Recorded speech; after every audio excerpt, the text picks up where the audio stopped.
pertama mengenai diri saya mula berkecimpung dalam semua sejak tahun 1958. Jadi iaitu semasa itu saya sebagai pemangku siswa selama setahun. Lepas itu saya dinaikkan pangkat kepada siswa hormat sehingga tahun 1990. Sejak 1990 sehingga tahun 2010 saya telah dilantik sebagai timbalan pengurusi Pekemar. Masa itu pengurusi ya. Dan saya telah memangku Presiden Pekemar ni sejak tahun 2009 apabila ketika itu Allahyarham Yang Bahagia Datuk Amir uzur, dan saya telah memangku jawatan sejak tahun 2009. Dan pada tahun berikutnya saya telah dipilih sebagai Presiden Pekemar tahun 2010 sehinggalah hari ini. Pekemar ditubuhkan pada tahun 1991. Ketika itu keahlian kita tak ramai ya. Tapi hari ini keanggotaan ahli Pekemar dah meningkat sebanyak 247 syarikat yang terlibat dalam penginputan kereta yang kebanyakannya boleh kata semualah bergabung di Pekemar kerana syarikat bermitra. Kerana Pekemar ini wujud untuk membantu syarikat bermitra yang melibatkan diri dalam bidang otomotif. Tak kira sebagai pengimport kereta ke, pengimport motosikal, franchise holder dan pengedar kereta-kereta tempatan seperti Proton, Honda, Pro 2 dan sebagainya.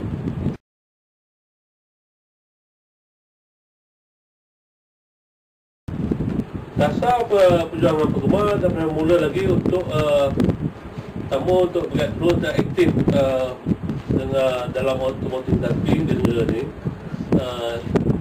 untuk melihat bahawa kepentingan besar dalam otomotif dijamin ya, dikawal dan sentiasa membantu ahli yang menghadapi apa saja masalah dalam perniagaan mereka, termasuklah masalah dengan kerajaan ke, dengan jabatan kerajaan yang lain ke, custom, MOS dan sebagainya. Okey. Sekarang memang mempunyai 247 ahli ya? Ya. Kalangan itu daripada di syarikat. Syarikat. Okey. Boleh saya cuba nak jadi ahli Pekemar yang kriteria ni?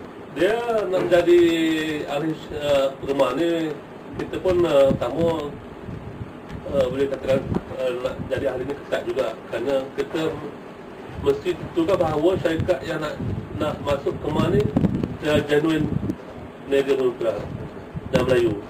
Itu syarat yang pertama lah. Yang keduanya dia mesti ada showroom dia sendiri. Kita cek dia punya agreement, perjanjian dengan tempat dia sewa ke atau tempat pendirian dia sewa. Cek semua tu. Dan kita pergi melawat ke setiap showroom yang ahli-ahli yang nak jadi ahli Pekemar ni.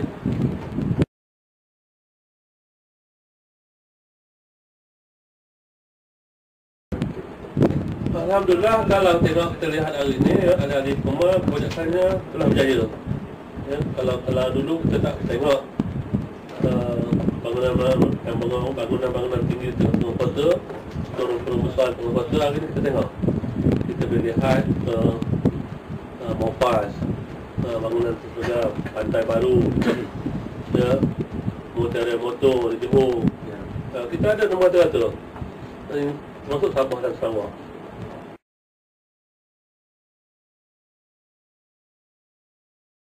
Macam-macam orang ada ya. Masalah saingan daripada bukan mitra ya. Yang keduanya masyarakat yang selalu nak kata iri hati dia pun boleh kata iri hati lah, kerana melihat bahawa pemegang-pemegang FP kereta ni kebanyakannya menjadi jutawan ya. Jadi bangsa asing ni saya rasa kurang senang lah dengan apa yang telah capai pada hari ini. Dan oleh itu mereka mendesak kerajaan supaya FP ni dibatalkan pada tahun 2000 lagi sebenarnya. Tapi kita berusaha dengan bantuan kerajaan, kita berjaya meneruskan FP itu sehingga hari ini. Dan pada tahun 2010 yang lepas kerajaan telah membuat satu data dan mengumumkan bahawa FP kereta import ni, terpakai ni akan tamatkan pada tahun 2015. Bagi pihak kita sedang sebut semua. Dan Alhamdulillah pada tahun lepas, pada tahun 2014, Menteri Perdagangan sendiri telah mengumumkan bahawa nak menamatkan FP ni tidak semudah yang dijangkakan, kerana dia melibatkan banyak faktor, ya. Salah satunya hasil daripada untuk kerajaan. Kita membayar cukai jualan, cukai import hampir 3 bilion setahun, ya. Kita ada rekod dah. Hampir 3 bilion setahun.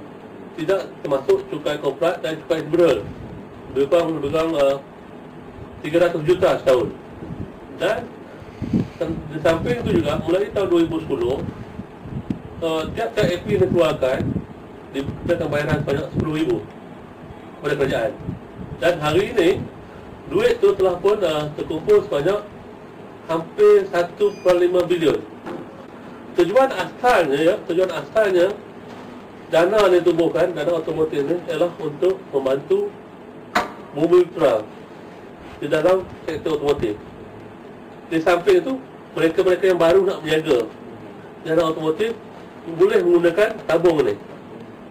Di samping bank komersial bank ada, dia boleh mohon kepada dana ni through MIDF, ya. Dana untuk berniaga di dalam bidang otomotif dan sekarang ni dah dikembangkan dalam apa saja sektor. Tapi kau tak mana akan diberi kepada otomotif. Tapi kalau ni tidak diwawakan oleh kerajaan.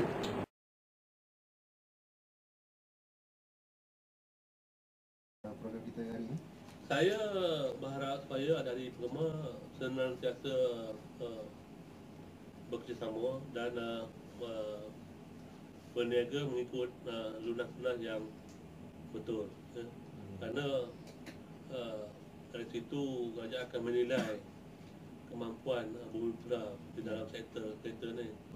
Kalau ahli-ahli tak betul, mungkin dia punya tindak balas dia mungkin lain, ya. Jadi saya haraplah supaya semua ahli-ahli berkemah mematuhi syarat-syarat yang diperuntukkan untuk perniagaan kereta-kereta import.